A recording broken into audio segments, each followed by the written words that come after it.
করো না।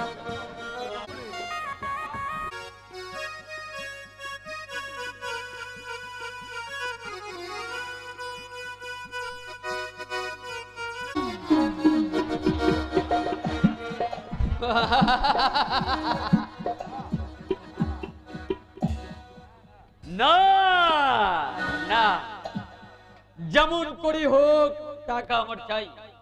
টাকাই জগতের সবকিছু।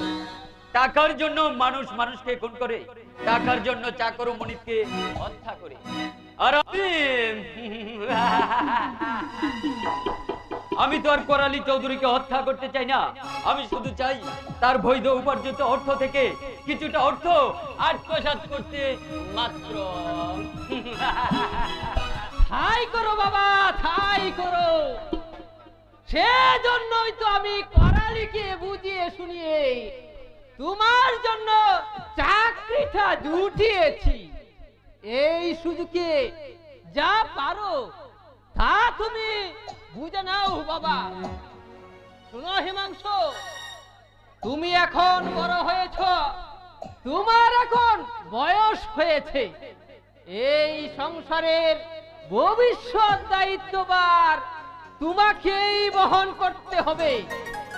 তাই ভবিষ্যৎ চিন্তা করে এখন থেকেই তুমি এগিয়ে যেতে থাকো বাবা, এগিয়ে যেতে থাকো। তাই তো আমি ধীরে ধীরে এ পথেই এগিয়ে যাচ্ছি বাবা। গত সপ্তাহে খরিদ বিক্রি করে প্রায় ৫,০০০ টাকা আমি আত্মসাৎ করেছি। বেশ করেছো বাবা, বেশ করেছো। এভাবেই তোমাকে এগিয়ে যেতে হবে। শোনো হিমাংশু, চাকরি করে কেউ কোনোদিন বড়লোক হতে পারে না। বড়লোক হতে হলে বাঁকা পথে চলতে হয়। তাই তো করালি চৌধুরী সহায় সম্বলহীন হয়েও আজ কালো টাকার পাহাড় জমিয়েছে। তাই তোমাকেও বলছি, তুমিও সেই পথ অবলম্বন করো আর করালি চৌধুরীর সমস্ত টাকাগুলি আত্মসাৎ করো। না বাবা, তা হবে না। কেন হবে না কবিতা? যার উপর বিশ্বাস করে এত বড় একটা দায়িত্ব ভার ছেড়ে দিয়েছে, তার সঙ্গে বেঈমানি করাটা সেটা একটা ধর্মবিরোধী কাজ হবে। ধর্ম ধর্ম ধর্ম, ধর্মের পুজো করলেই চলবে না কবিতা। ধর্ম পেট ভরিয়ে দেবে না, তবু অধর্ম করে চলবে না কবিতা। আমি তোমাকে বলছি বাবা। ঠিক করবে, ঠিক। তা আমরাই ভালো বুঝি। তুই এখানে নাক গলাতে এলি কেন কবিতা? এসেছি তোমাদের ওই নিচু মনোবৃত্তির বিরুদ্ধে আমি সত্যকে জাগিয়ে তুলতে। কবিতা, এসেছি আমি তোমাদের এই মিথ্যার বিরুদ্ধে সত্য ধর্মকে জাগিয়ে তোলার জন্য। সেই সত্য এখন নেই কবিতা যে আমি ধর্মপুত্র যুধিষ্ঠির হয়ে বসে থাকবো। এটা হচ্ছে কলিযুগ। এই যুগে যে যত বেশি অধর্ম করবে সে তত বেশি উপার্জিত হবে। এই দেখছিস না, সর্বত্র আজ অধর্মের বিজয় নিশান কেমন করে পথ পথ করে উঠছে। আর তার ওই পাশে সত্য ন্যায় ধর্মগুলো কালের চক্রে মলিন হয়ে ধীরে ধীরে বিলীন হয়ে যাচ্ছে। তাহলে তোমাকে এই পথকে পরিত্যাগ করতে হবে। কেন কেন পরিত্যাগ করবো কবিতা? কারণ ত্যাগ করবে তুমি দেশের স্বার্থে, ত্যাগ করবে তুমি এই মানুষের মঙ্গল সাধনার জন্য। আর ফিরবে না। যারা যারা ওই নিচু তলের মানুষ, তারা সারা জীবন ওই পায়ের নিচেই থাকবে।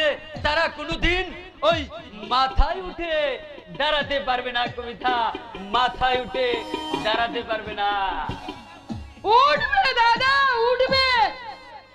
সেদিন আর বেশি দেরি নেই, তারা জেগে উঠবে দাদা।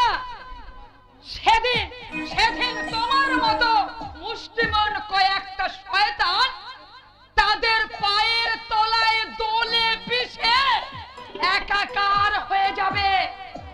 তখন হয়তো তাদের হাত থেকে মুক্তি পাওয়ার সময়টুকু তোমরা পাবে না দাদা। বড় ভাইয়ের সামনে দাঁড়িয়ে কিভাবে কথা বলতে হয় তুই তা আজও শিখলি না। শোনো বাবা, ওই কবিতাকে বলে দিও সে যেন আমার সামনে দাঁড়িয়ে আর কোনোদিন তর্ক না করে, আর যদি করে ভবিষ্যতে তাকে আমি ছোট বোন বলে ক্ষমা করব না। কথাটা মনে থাকে যেন।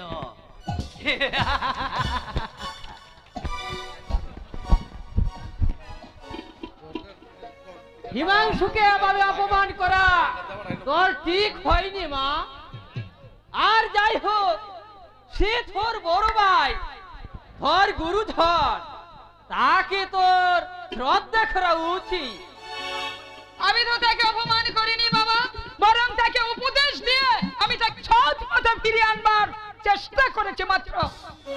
ভালো মন্দ বুঝার করছে ক্ষমতা তার অনেক বেশি, তাই তাকে তোর উপদেশ না দিয়ে বরং বর্তমান সময়ে তাল মিলিয়ে চলতে গেলে কোনটা ভালো কোনটা মন্দ সেই বিচারের বার তার উপরেই ছেড়ে দেওয়া উচিত। আর আমরা যদি তার পথে বাধা হয়ে দাঁড়াই তবে হয়তো সে একদিন আমাদের ছেড়ে পরিত্যাগ করে চলেই যাবে। তা যাক, তবু তার ওই অসৎ পথে উপার্জিত অর্থ আর আমার কোনো প্রয়োজন নেই। তুই না চাইলেও আমি চাই, কারণ সমাজে মাথা উঁচু করে দাঁড়াতে হলে অর্থের এই প্রয়োজন। তাই অর্থের জন্যই আমি হিমাংশুকে করালি চৌধুরীর বাড়িতে চাকরি করতে পাঠিয়েছি। আর নইলে বিশান হালদারের পুত্র যাবে করালির অধীনে চাকরি করতে। ও, তাহলে তুমি কি দাদাকে অসৎ পথে উপার্জন করবার অনুমতিটা দিয়ে দিয়েছো, তাই না বাবা? না, আমি দেব কেন?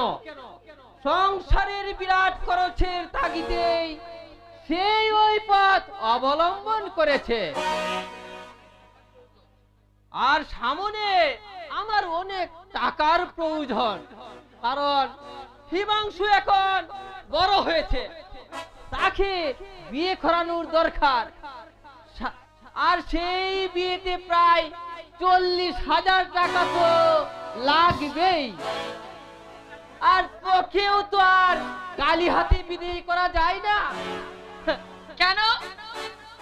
টাকা আমার আবার কিসের প্রয়োজন? টাকা যে কি প্রয়োজন তা তুই বুঝবে না রে মা, তা তুই বুঝবে না। এই ধর, তোকে আমি লেখাপড়া শিখিয়েছি, তোকে আমি মানুষ করেছি। এখন যদি তোকে একটি উপযুক্ত পাত্রের হাতে তুলে দিতে না পারি তবে মরে গিয়ে আমি শান্তি পাবো না রে মা, শান্তি পাবো না। কিন্তু ভালো পাত্র পেতে হলে তো অনেক টাকার প্রয়োজন। যৌতুকের অভিশাপ থেকে তোমরা কি মুক্ত হতে পারো না বাবা? না মা, না। যৌতুক হলো মান মর্যাদার ছাপকাঠি। যৌতুকহীন বিয়ে সমাজে উভয়ের মান ক্ষুণ্ণ করে। তাহলে চাই না আমি সেই অর্থলোভীদের দাবি পূরণ করে বিবাহ করতে, যারা এই সমাজটাকে যৌতুকে যৌতুকে ভরিয়ে তুলেছে, তাই না? তাদেরকে আমি মনে প্রাণে ঘৃণা করি। শোনো বাবা, তোমাকে আমি একটা কথা বলে যাচ্ছি, আমি কালই এই যৌতুক প্রথার বিরুদ্ধে আন্দোলনে নামবো। আর এই আন্দোলনে এই বাংলাদেশের সমস্ত নারীকে আমি নিজেই আহ্বান জানাবো।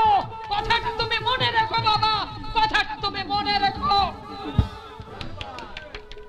না, এই মেয়েটাকে লেখাপড়া শিখিয়ে আমি বড্ড ভুল করেছি। আগে যদি জানতাম সে এত বেয়াদবি করবে, তবে কার বাপের সাধ্য ছিল যে তাকে লেখাপড়া শিখায়। কথাই বলে হাতি কুড়া গেল থল, আর মশা বলে বলে অথ জল। যৌতুকের বিরুদ্ধে তিনি আন্দোলন করবে।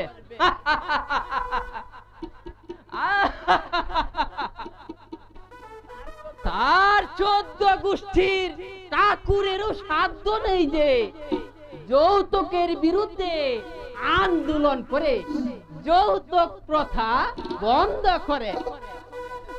আর তুই তো একটা তেসরে মেয়ে মাত্র। না, এক্ষেত্রে আমি কিছুতে আমার কাজ সফল হতে দেব না, সফল হতে দেব না। যাবে না, কিছুই করা যাবে না। শতাব্দীর পর শতাব্দী এই গুণে দ্বারা পঙ্গু সমাজটাকে কিছুতেই কুলসমুক্ত করা যাবে না। যারা আজ সমাজের মাথায় জগদ্দল পাথর হয়ে সমাজপতি সেজে বসে আছে, যাদের অন্যায় অত্যাচারে দেশের সুস্থ সমাজ ব্যবস্থা ধীরে ধীরে পঙ্গু হয়ে যাচ্ছে, তাদের বিরুদ্ধে ঐক্যবদ্ধ আন্দোলন ছাড়া কিছুতেই সমাজকে কুলসমুক্ত করা যাবে না। কিন্তু সেই আন্দোলন করবে কে দাদা? কেন? তুমি, আমি, আর দেশের আবাল বৃদ্ধ জনতা। তারা কি আমাদের ডাকে সাড়া দেবে? দেবে না কেন ভাই? তারা কি দেখতে পাচ্ছে না দেশের এই করুণ দৃশ্য? তারা কি বুঝতে পারছে না তাদের সমস্যার কথা? চেয়ে দেখো অমলেশ, শান্ত সবুজ বাংলা মায়ের বুকে আজ কত হাহাকার। তার জন্য দায়ী কে দাদা? সন্তানদের চোখে বেদনার অশ্রু, তাদের কারো পেটে নেই ভাত, পরনে নেই কাপড়, তার উপর সমাজপতিদের চক্রান্তে তারা আজ দিশে হারা। তাদের জন্য দায়ী কে দাদা? তাদের এই যুব সমাজ। যুব সমাজ? হ্যাঁ, যুব সমাজ। তারা দণ্ড হাতে নিয়ে নির্যাতিত মানুষের পাশে এসে দাঁড়াবে। শুনতে পাচ্ছ না তাদের কাতর কান্না? শুনতে পাচ্ছ না তাদের বুক ফাটা হাহাকার? নিরন্ন ক্ষুধার্ত মানুষগুলোকে একের পর অপরকে দাবার গুটি সাজিয়ে কেমন করে ধীরে ধীরে ধ্বংস করে দিচ্ছে। যৌতুকের অভিশাপে কন্যাদায়গ্রস্ত পিতা তার শেষ সম্বল বিটে মাটি পর্যন্ত বিক্রি করে দিচ্ছে। কত সহায় মা বোন নীরবে চোখের জল ফেলে এই পৃথিবী থেকে বিদায় নিচ্ছে। তার জন্য দায়ী কে দাদা? তার জন্য দায়ী তুমি আর আমি। তাদের জন্য দায়ী এই ঘুমন্ত সমাজ। তাদের জন্য দায়ী ওইসব অর্থলোভী সমাজপতিরা। তাহলে এখন আমাদের কি করতে হবে দাদা? এই পুরাতন সমাজটাকে ভেঙে দিয়ে আবার নতুন করে সমাজ করতে হবে অমলেশ। একা তোমার আমার পক্ষে কি সম্ভব এত বড় সমস্যা? কেন সম্ভব ভাই? মানুষের জীবনে অসম্ভব বলে কোনো কথা নেই। শুনো অমলেশ, দেশের স্বার্থে, দেশের কল্যাণের জন্য তোমার আমার মতো হাজার হাজার যুবক যদি মহৎ উদ্দেশ্য নিয়ে সমাজের কল্যাণে এগিয়ে আসে, তবেই পুরাতন সমাজকে ভেঙে দিয়ে তাকে আবার নবরূপে নবচেতনায় জাগ্রত করতে পারে অমলেশ। পারবে, পারবে দাদা, পারবে তুমি এই সমাজটাকে নবচেতনায় জাগৃত করতে। যদি পারো, তোমাকে আমি কথা দিচ্ছি দাদা, সব সময় সর্ব কাজে তোমাকে আমি সাহায্য করব দাদা। তবে আজ থেকেই কাজ শুরু করো অমলেশ। কেমন করে এগিয়ে যাবো সে দাদা? ব্যবস্থা আমি করব। শুনো অমলেশ, প্রথমে আমরা সমাজ কল্যাণ নামে একটা সংস্থা গঠন করব। তার উদ্দেশ্য হবে সমাজের বুক থেকে অন্যায় অবিচারের মূলোচ্ছেদ করে তাকে আবার সুষ্ঠু সুন্দর রূপে গড়ে তোলা। তারপর নারী পুরুষ উভয়কে ওই সংস্থার সদস্যভুক্ত করে দেশের কল্যাণ কাজে ঝাঁপিয়ে পড়া। আর সেদিন থেকে শুরু হবে আমাদের নবজীবনের রঙিন প্রভাতের যাত্রা। তবে এই সংস্থার আমি হব প্রথম সদস্য দাদা। আর সেই সঙ্গে আমার নামটি যোগ করো দাদা। একই তাপসী, তুমিও থাকবে আমাদের সঙ্গে। শুধু আমি নই দাদা, এই মহৎ কাজে সমস্ত নারী জাতি তোমার পাশে এসে দাঁড়াবে দাদা।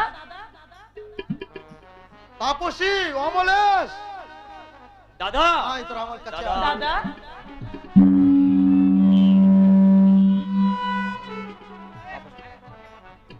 আমি তোমাকে কথা দিচ্ছি দাদা, দেশ ও দশের মঙ্গলের জন্য সর্বদাই তোমার পাশে থেকে এই অমলেশ তার জীবন উৎসর্গ করবে। আর আমিও তোমাকে কথা দিচ্ছি দাদা, দেশের ঘুমন্ত নারী জাতিকে জাগিয়ে তুলে অসংখ্য মা বোনের কল্যাণের কাজে আমি আত্মনিয়োগ করব দাদা। তবে আজ থেকে ছুটে যা তাপসী, পল্লীর প্রতিটি আনাচে কানাচে প্রতিটি ঘরে ঘরে গিয়ে তোরা সবাইকে জাগিয়ে তুল, সবাইকে বুঝিয়ে বল, আর আমরা ঘুমিয়ে থাকবো না, আর আমরা অন্যায় অত্যাচার সহ্য করবো না।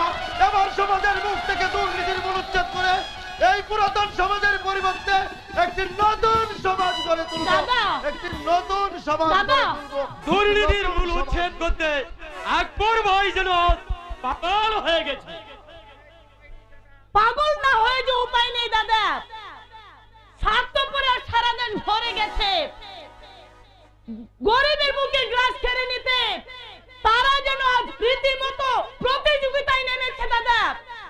এই তো আজ আমাদের তাদের বিরুদ্ধে এই অভিযানে আমাদের জয়লাভ করতেই হবে দিদি। আমার বড় ভয় হয় দাদা। কিসের ভয়? ভয় এই যে আমাদের প্রতিপক্ষ যথেষ্ট শক্তিশালী, ওরা যদি আকবর ভাইয়ের উপর কোনো আঘাত আনে তাহলে লাঠির আঘাতে আমাদের মাথাগুলো আমি চাটু করে দেব ভোর।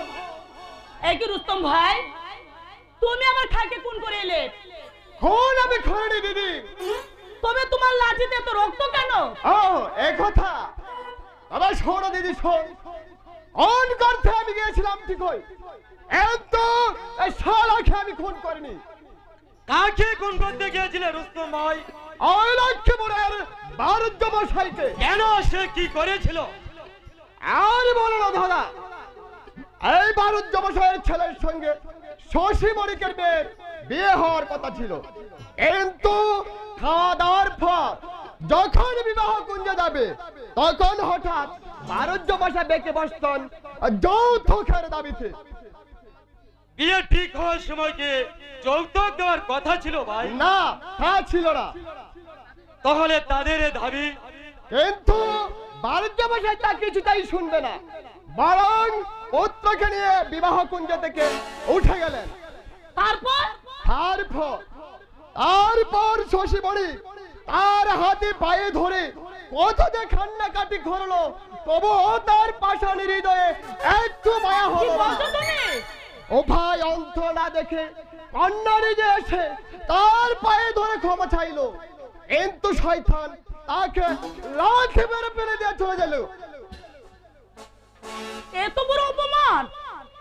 কি আর বলবো দিদি, কন্যার কাতর কান্নায় হঠাৎ আমার মাথায় রক্ত উঠে গেল।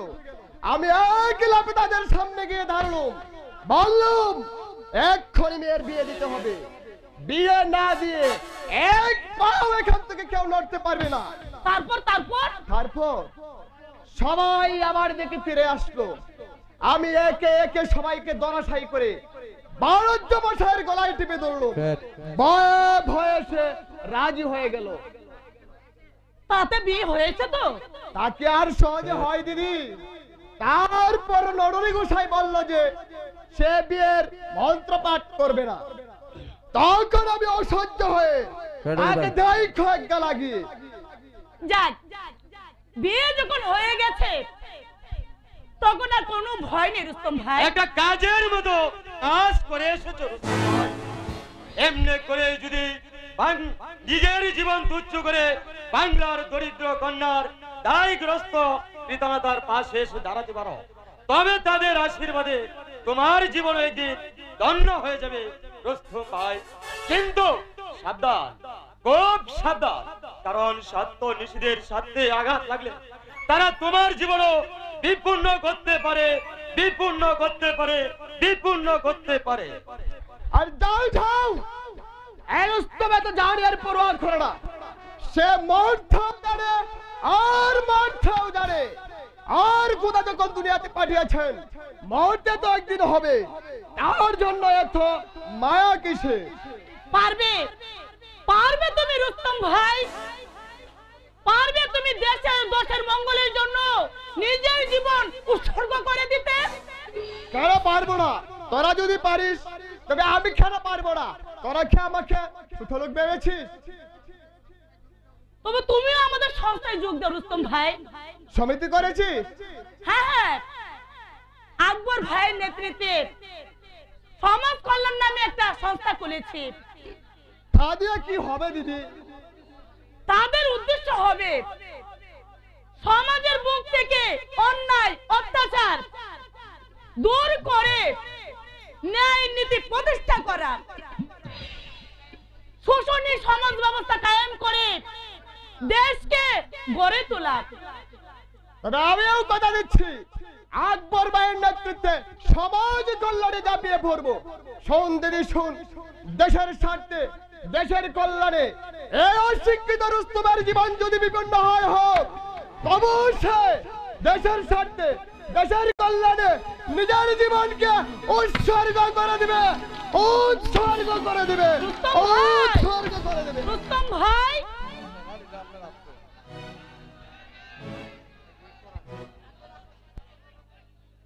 লাখো লাখো শিক্ষিত নরনারী যদি এই সমাজ কল্যাণে এগিয়ে আসতো, তাহলে নিশ্চয়ই কলুষিত সমাজে আর একটি নতুন সমাজ গড়ে উঠত, আর একটি নতুন সমাজ গড়ে উঠত, নতুন সমাজ গড়ে উঠত। উঠবে, তোর উপরও একদিন লাঠি উঠবে। আমাকে অপমান, চৈতন্য, চৈতন্য, আরে ও বেড়া চৈতা, আসছি মামা।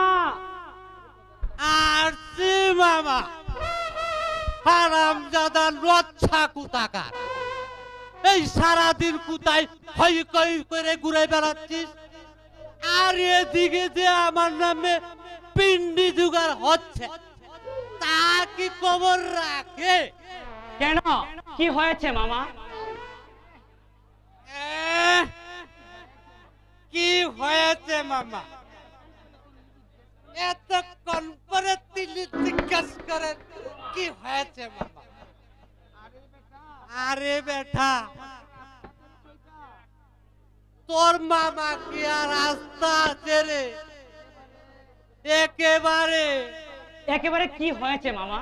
আরে একেবারে গুটিয়ে গুটিয়ে চালারা আর গুর ব্যাংকে জ্বালা। বাবা রে, মরে গেছি রে বাবা। গোবিন্দ, তুমি তাকে সব অংশে নিঃস্ব করো। ও, এতক্ষণে বুঝেছি মামা, কেন তোমার এ দশা হয়েছে। আচ্ছা, এই তুই তো বলছই তা, আমি কি অন্যায় করেছি? না না না না, মুঠেও না, বরং অন্যায় করেছে তারা যারা তোমার মতো একটা কুলীন ব্রাহ্মণ ঠাকুরের সর্বনাশা চক্রান্তের কবল থেকে ওই মেয়েটাকে রক্ষা করেছে। কি বললে শয়তান? এই, আমি কি চক্রান্ত করেছি? তুমি বুকে হাত দিয়ে বলতে পারো মামা, তুমি ভারত মশাইয়ের সঙ্গে চক্রান্ত করে শশী বণিককে বিপদে পেলে আরো বেশি করে যৌতুকের টাকা আদায় করতে চাওনি? আরে রাম রাম রাম, তুই বলিস কি রে চৈতা? এ রে, এ জঘন্য মিথ্যা কথা। এই এই এই তুই কার কাছে শুনলে? আমি কারো কাছে শুনিনি মামা, আর একথা যে মিথ্যে নয় তাও আমি জানি। তুই কি করে জানলে যে আমি এই বার্য মশাইয়ের সঙ্গে এই যে চক্রান্তে করে? তা যদি না হয় তবে বারজ্য মশাইকে দু কথা বুঝিয়ে শুনে তুমি তো এই বিয়েটা সম্পূর্ণ করতে পারতে মামা। বারে, এই বিয়ে হলো তাদের, আর আমি বা তাদের নাক গলাতে যাবো কেন? তাছাড়া তোমারও যখন মুন্ডা টাকা দক্ষিণা পাওয়ার আশা আছে। এই দেখ চৈতা, বেশি ভালো হবে না বলছি, বারবার কিন্তু এই অপমান সহ্য করবো না আমি তোকে। ওরে বাবা রে বাবা, বাবা গোবিন্দ, ও ভগবান, তোর মনে কি এই ছিল শিশুকাল থেকে এই শুয়ারটাকে, এই দুধ কলাকে মানুষ করেছি, আর তার কাছে বারবার আমাকে অপমান সহ্য করতে হবে? হবে মামা, হবে, আরো অপমান তোমাকে সহ্য করতে হবে। আগে যদি এই চৈতন্য কথা শুনতে, তবে আমার এই গুণধর মামাকে লাঠি গুতু খেয়ে বাড়ি ফিরে আসতে হতো না মামা। বারবার আর এই অপমান সহ্য করবো না নাকি? তোকে আমাকে চোখ কাইয়ে কোনো লাভ নেই মামা। সমাজে উচ্চ শিখরে বসে ক্ষুধার্ত মানুষের ওপর এতদিন যে অত্যাচার করেছ, সমাজ চ্যুতির ভয় দেখিয়ে নিরহ মানুষকে চাবুক মেরে জর্জরিত করেছ, আজ তারা জেগে উঠেছে। তারা চায় আজ তোমাদের প্রকাশ্য বিচার। তাই তোমাকে ভবিষ্যতের জন্য সাবধান করে দিচ্ছি মামা, এখনো সময় আছে, নইলে সেদিন আর বেশি দূরে নয় যেদিন তাদের চাবুকের আঘাতে তোমাদের দেহ থেকে ঝরে পড়বে রক্ত, আর সেই রক্তের উপর বাংলার বুকে গড়ে উঠবে একটি নতুন সমাজ, নতুন সমাজ।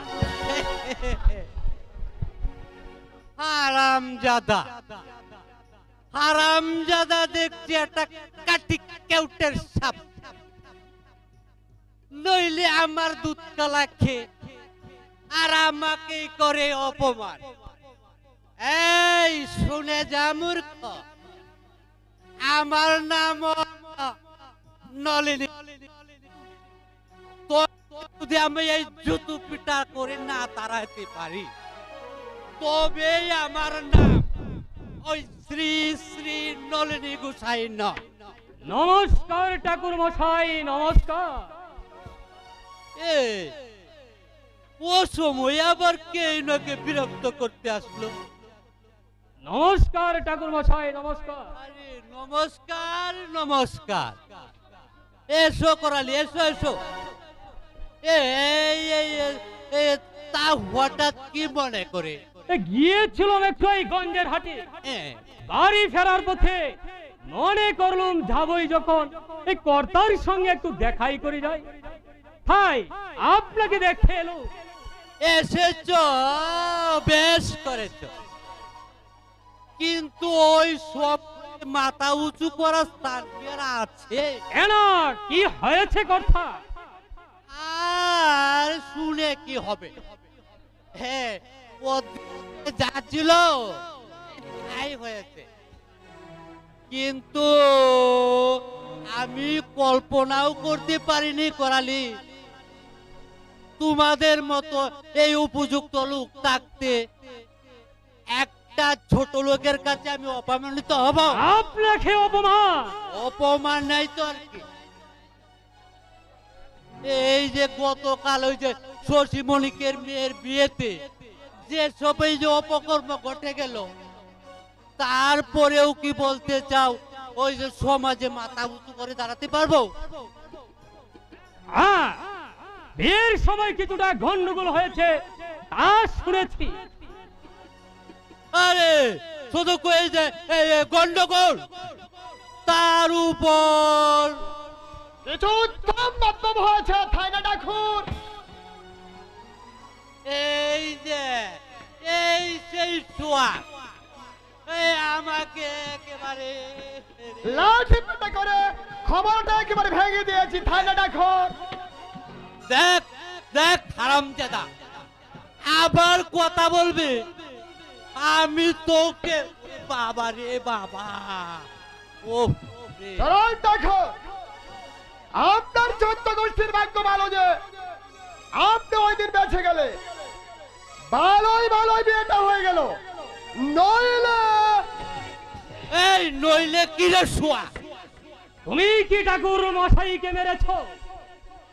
মেরেছি বাবু, আর একটু বাড়াবাড়ি করলে সে হয়তো কড়াই শ্মশানেই থাকতো। সাহস তো তোমার কম নয় দেখছি, আমার কথার উপর আবার কথা বলছো। আমি আমার কথা বললাম কোথায়? আপনারাই তো আমাকে কথা বলাচ্ছেন। ভালো, কেন তুমি ঠাকুর মশাইকে আঘাত করেছো? আপনি তাকে জিজ্ঞাসা করুন কেন সে করেছে। প্রয়োজন হলে সামাজিকতা রক্ষা করতে গেলে বিয়ে ভেঙে দেবে।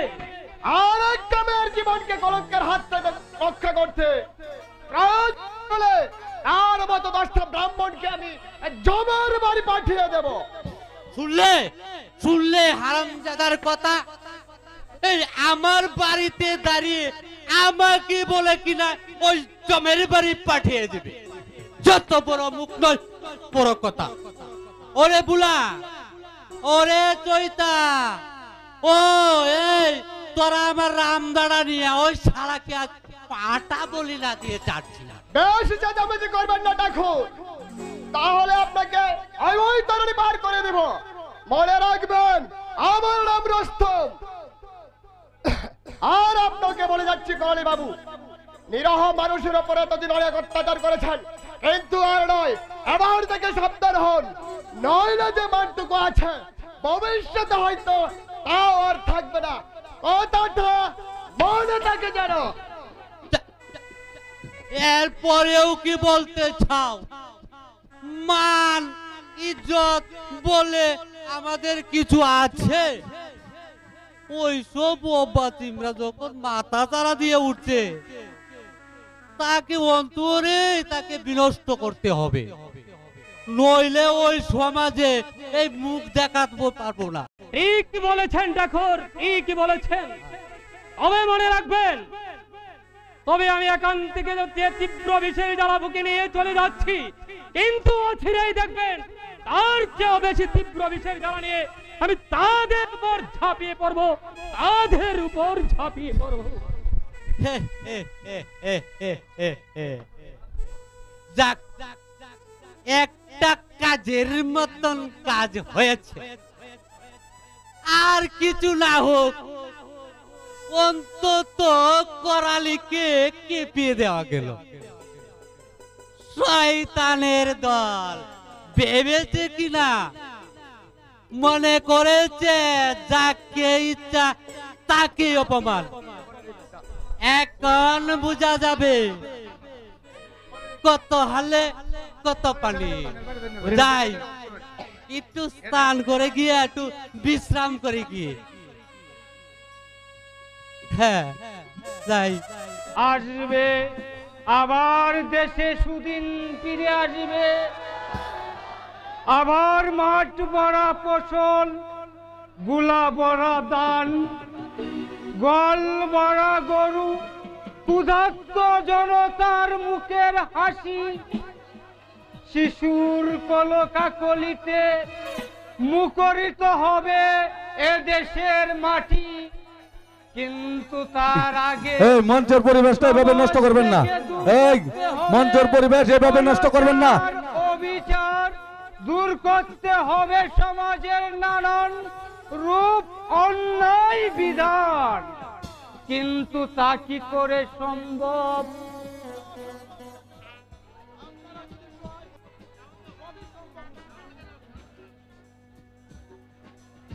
কেন সম্ভব কাকা? আপনারা যদি সহায় হন সবই সম্ভব কাকা। কিন্তু তার পেছনে যে বিরাট বাধা রয়েছে, পারবি সেই বাধা অতিক্রম করতে? আপনি পেছনে থাকলে সবাই পারবো কাকা। দেশের স্বার্থে, দেশের কল্যাণে আপনি আমাদের পাশে থেকে শক্তি দিয়ে বুদ্ধি দিয়ে এই আন্দোলনকে এগিয়ে দিতে হবে কাকা। তা অবশ্যই দেব। দেশের স্বার্থ, দেশের মঙ্গল যে আমার জীবনের একমাত্র কাম্য আকবর। তুমি ভুলে যাচ্ছ আকবর, আমার জীবনের সকল সাধনাকে ঢেলে ওই মানুষ গড়ার কাজে, আমার জীবনের সকল আরাম আয়েশকে পরিত্যাগ করে জীবনটাকে বিলিয়ে দিয়েছি ওই দেশ গড়ার কাজে।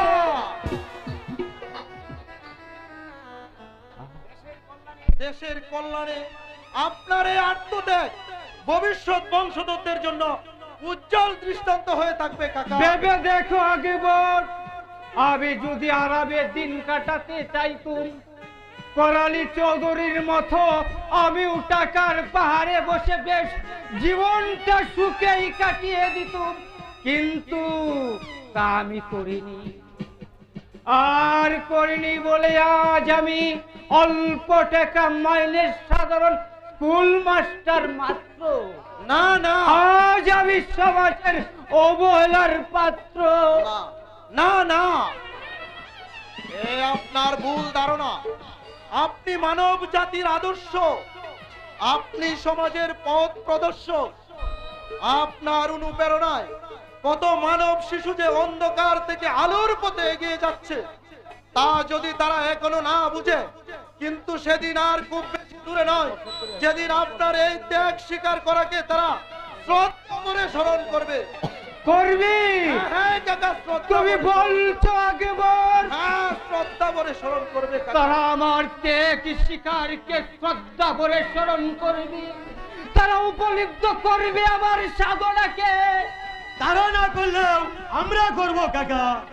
অমলেশ, শুধু তাই নয়, আমরা আপনার আদেশে একটা সমাজ কল্যাণ নামে সংস্থা গঠন করেছি। তাতে যদি বাধা আসে, যদি দুঃখ আসে, যদি জীবন বিপন্ন হয়, তবে আমরা মানব কল্যাণে ঝাঁপিয়ে পড়ব। তাই আমরা দুঃখ কষ্টকে ভরণ করে সমাজ কল্যাণ নামে একটা সংস্থা গঠন করেছি। বেশ করেছো। আমি তোমাদের উপদেশ দিচ্ছি অমলেশ, দেশ ও জাতির কল্যাণে নিজের জীবন উৎসর্গ করো। আমরা সবার দায়িত্ব কাঁধে নিয়ে সমাজ কল্যাণে এগিয়ে এসেছি কাকা। শুনো আকবর, শুনো অমলেশ, বহু যুগের সঞ্চিত গ্লানি, বহু যুগের সঞ্চিত পাপ, বহু দুঃখ কষ্টকে বুকে নিয়ে জন্মভূমি মামার চল চল চৌকে তাকিয়ে আছে।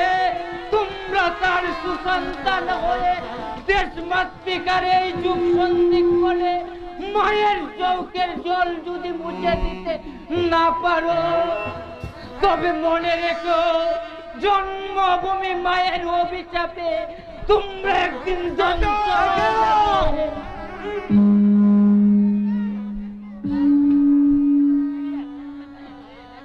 চেয়ে দেখো, জন্মভূমি মায়েরা যে কি করুণ দৃশ্য। যার ছিল মাঠ ভরা ধান, গোয়াল ভরা গরু, পুকুর ভরা মাছ, হেমন্ত টিকটিক করত সোনা জোড়া ধানের শীষ, মৃদু মন্দ বায়ু হাত টানি দিয়ে দেখে বলতো, ওরে বই নেই, লক্ষ্মী তোদের গড়ে আসছে, তোরা আনন্দ কর, তোরা জয় দলি দে। আর মাঠ আছে, ফসল নেই, গোয়াল আছে, গরু নেই, চারদিকে আজ হাহাকার, নিরন্ন ক্ষুধার্ত মানুষগুলো নাকে শুকিয়ে যাচ্ছে।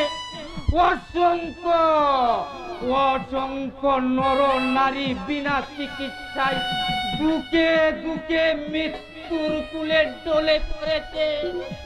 যৌতুকের অভিশাপে মা বোন আজ লোক লজ্জার বয়ে অকালে প্রাণ দিয়েছে।